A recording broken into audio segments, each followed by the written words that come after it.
But we're going to start in Washington because a lot of people are talking about this after more documents marked classified were found at President Biden's private residence in Wilmington, Delaware. Yeah, the White House is acknowledging the latest discovery over the weekend. An attorney for the White House says he found 5 additional pages marked classified while searching the president's library on Thursday. The White House had previously reported that only a single page was found there in said library. Now, this latest disclosure builds upon quite a number of sensitive documents already discovered in the garage of President Biden's Wilmington home and also in a former office in Washington. The response from Capitol Hill has been, you could say, mixed. My concern is that the special counsel was called for, but yet hours after that, we still had the president's personal attorneys who have no security clearance still rummaging around the president's residence looking for things. I mean, that would essentially be a crime scene, so to speak, after the appointment of a special counsel. This administration is doing things by the book. There is a divide and a separation between the Department of Justice and the White House that certainly did not exist in the last administration. And President Biden and his team have reached out to the archives. They've reached out to the Department of Justice. They have done everything they can to cooperate. All right, joining us now are Matt Gorman and Joel Payne. Mr. Gorman is a former communications director and former Republican strategist for the National Republican Congressional Committee. And Joel Payne is a CBS News political contributor and a Democratic strategist. So we are in good hands. Matt, I want to begin with you. There are a pair of Republican-led House committees that have launched investigations into these documents. Committees are not always the most even-handed or restrained investigatory bodies. What are you expecting from these two? I think at least to get some sense of answers. I mean, we saw this with the Trump investigation last Congress. Look, I think what we're going to see, at least there's some kind of understanding of what exactly happened. Why was this wait until election day, or after election day, to really understand the full scope of this? And how long were these kept in the garage? Just more information, I think, because there has not been a full accounting yet. And also why there was a difference in how this was handled with the Trump raid in Mar-a-Lago and with this recent developments with Joe Biden.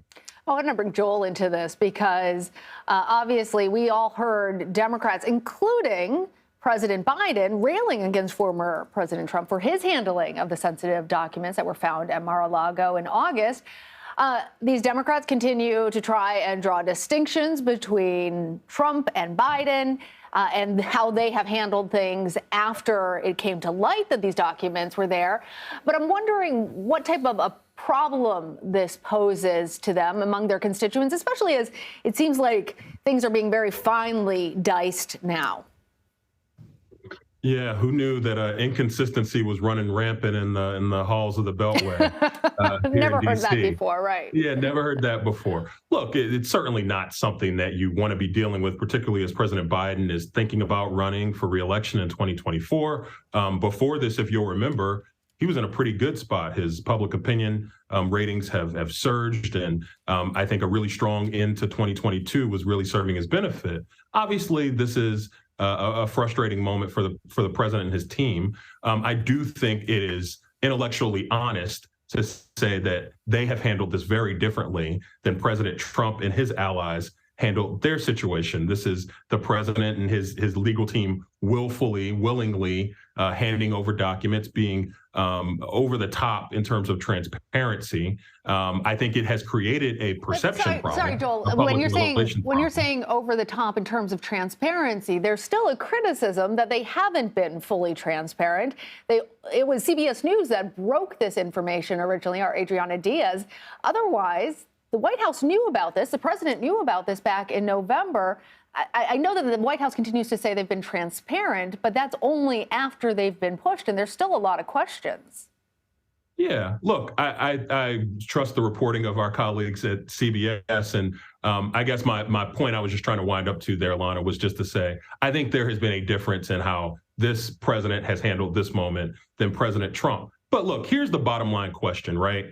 Is any person who's a part of the Biden coalition going to abandon Joe Biden over what seems to be what amounts to probably sloppy staff work? At least that's what the reporting and the information belies to right now. Is it a nuisance? Absolutely. Is it where you want to be? No, it's not where you want to be. But I think in terms of President Biden standing with his coalition and his trust standings with the American people, unless something else comes out that suggests that there was something nefarious.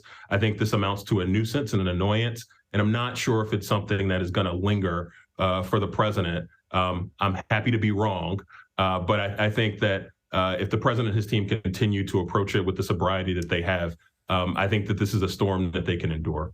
Well, look, guys, if a voter is a fan of one of these gentlemen, former President Trump, current President Biden, then if it's just a paperwork matter, it's nothing more, all the differences aside. And if they're not a fan, well, there's plenty that they can point to say, hey, this is trouble. Matt, I got a follow-up question for you, because Republicans do have a pretty big club now that they can use, they can wield against the sitting president. How does this affect 2024, which is not that far away? We've already got President Trump in the race, as he says. Do they want to swing that club, or do they actually want Joe Biden running? What do Republicans do with what they've been given here by Democrats? Yeah, it's not that far away, believe it or not. No, look, I think more than anything else, this will muddy the waters, right? Trump, more than anything, likes to play the victim. And he saw this with Hillary Clinton in 2016, and even in 2020 with Joe Biden. Muddying the waters, making it unclear, is going to help him with this. If you remember back in August, when this raid happened, Republicans and Trump were on their back foot. He was on defense trying to explain this. You had Republicans who didn't want to defend this. So allowing this now to have a little bit more unclear picture, being able to go on offense against Joe Biden, does help in some ways negate this issue.